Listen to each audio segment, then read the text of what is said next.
The Dallas has not yet discussed a contract extension. Have not discussed an extension with Micah Parsons, who is currently on track to hit the market after the upcoming NFL season in September. That he is not locked into Dallas past 2025. Now, the Cowboys are spinning this, saying nothing to see here, everything is fine, and that they will not talk contract prior to the scouting combine, which begins in a couple of days. Now, I say that while Micah Parsons' own brother went on a social media tirade hinting that Jerry Jones' team and Micah Parsons are very, very far apart, like the size of the Grand Canyon. They're very far apart. So let us discuss the question. The Cowboys have reportedly not started any contract negotiations with Micah Parsons. What do you read into this, if anything? So I've got Sotheby's Auction House, Hearing Test, and Amtrak. And we will combine all of these things together, and we are going to make crunchy tacos. Why not? The greatest greatest taco is the crunchy taco, and I will fight to the death on that. All right, so first of all, the Micah Parsons story as we do the show today, at this moment right now today, it doesn't whisper, it screams that Parsons is not a massive priority. Like you'd think, hey, this guy's the face of the defense of the Dallas Cowboys. We've got to do everything we can right away. He is the most important part of the offseason to sign Micah Parsons to an extension. If you truly thought he was a generational defensive player, would that not be the first move that you would make if you're Jerry Jones? The answer is yes. Of course you would make that move. But it's not a massive priority, it's fair to say, because there's been no talks. The Cowboys have had plenty of time. What are they doing? They're playing with their hands there. I don't know what they're doing. But the salary cap has gone up, so there's a little bit more money to futz around with. Dallas has an opportunity here. Now, my gut tells me that the Cowboys will be doing some old multitasking here, that Sotheby's Auction House will be brought in, and they're on standby. Not quite yet, but they're on standby, and Parsons can be yours if the bid is right, meaning a silent auction, if you will. And the Cowboys, while they are doing two things at the same time, chewing gum and trying to walk at the same time here, they're going to be talking contract parameters with Micah Parsons. I don't doubt there'll be some conversations that take place. At the same time, he will be placed right next to those old oil paintings and jewelry and watches and all that stuff at the Sotheby's Auction House.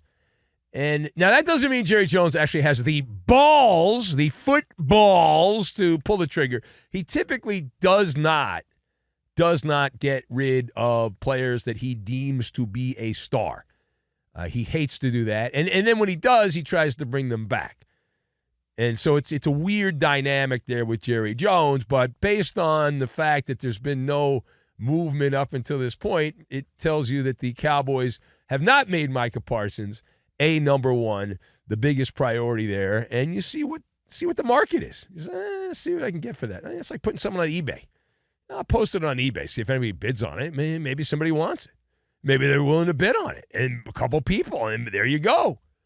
But I look at Micah Parsons from 30,000 feet up in the sky, and I see a guy who is the defensive version of Dak Prescott, meaning low-information fans. The dumb fan sees Micah Parsons. Oh, look at the stats. He's so good. They get all turned on. But then you watch the Cowboys against better opponents, and Micah Parsons, more times than not, gets bottled up.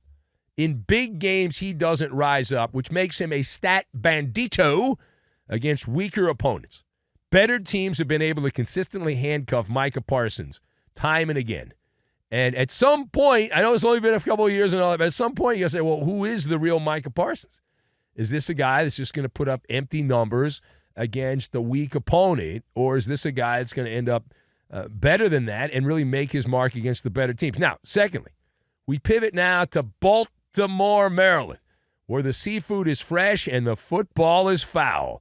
as the Ravens having nothing to say. Now, the kicker, if you missed it over the weekend, the Friday news dump leading into the weekend, Ravens kicker Justin Tucker is reportedly under investigation now by the NFL investigative arm. They are known as the Keystone Cops, and they are investigating after multiple women said inappropriate, touchy-feely eye contact during massage therapy sessions, that things went a little sideways there. Now, the league is currently interviewing 3 of the women. They have plenty of other women if they want to talk to them, and they plan on talking to more. No criminal charges of any kind have been filed. The Ravens have said nothing at all. Zippo. All right, so that's interesting. If you're keeping score at home, the total number of allegations has grown now to 16. So that is 11 starters and 5 backups, or 11 starters, a kicker, a punter, a long snapper, and then 2 backups, if you want to do it that way. So the Ravens remain, mum is the word. They remain silent regarding Justin Tucker. So how do you interpret the lack of any kind of verbiage, not even the boilerplate response from the Ravens? So this is a hearing test situation. It's a hearing test situation. Now, what does that mean? The silence is deafening, is what it means, and it's equal parts distracting, it's unpleasant, and it's ominous. It's all of those things. Tucker is not long for the Baltimore football team, and he's got a defect. He is no longer a great kicker. If he was a great kicker, the Ravens would have come out with some kind of statement, talked about how, we stand by our players and we're going to let league investigation play out. They didn't even do that. But Tucker is a diminished asset, and as a diminished asset, he is at the end of his career. You look at the age, you look at the way he played last year, and it's trending the wrong direction. He is no longer Mr. Automatica. And so when you do a cost-benefit analysis of what's going on in Baltimore, you don't need me to tell you that they're going to have a new kicker and that they'll likely draft a kicker, and some guy from Directional U will be the new kicker for the Ravens, and they'll cut the cord, and then that'll be that. Now, final thought. We now pivot to the NFL Combine, which begins later this week. But it will not have one of the plum draft picks throwing the football. A recent report did not also have much positivity to say about that same particular player. We're talking about the former Colorado quarterback. Where are you at? Where are you at on NFL draft gurus saying Shedeur Sanders should be a late first round or second round pick, early second round pick in an ideal world? This is a player that's being tagged as a top 10 pick all the way from number 1 to number 10, and likely more so 1 to 5. But the recent reporting says the actual gurus say based on his ability, Shedeur Sanders should be drafted late first round or early into the second round. So where are you at? So these guys are using what's known as decorum. That's the word here. They're saying the quiet part out loud, but they're whispering the quiet part out loud here. And say it with me now, the O word, overrated. Overrated, yes. Without saying overrated. And overrated doesn't mean bad. It just means not as good as people think you are. But Shedeur Sanders ultimately, and this is what the draft is all about now, the first round of the draft. Now, after you get through the first and maybe even part of the second round of the draft, after that, it's a meritocracy. But the top of the draft, a lot of it is who's got the better marketing person. And it's Shedeur Sanders riding the Amtrak, and he's in the locomotive on the choo-choo, the hype train. He's on the hype train. And it's the aura, it's the glitz, it's the glamour, it's the razzmatazz, all of that.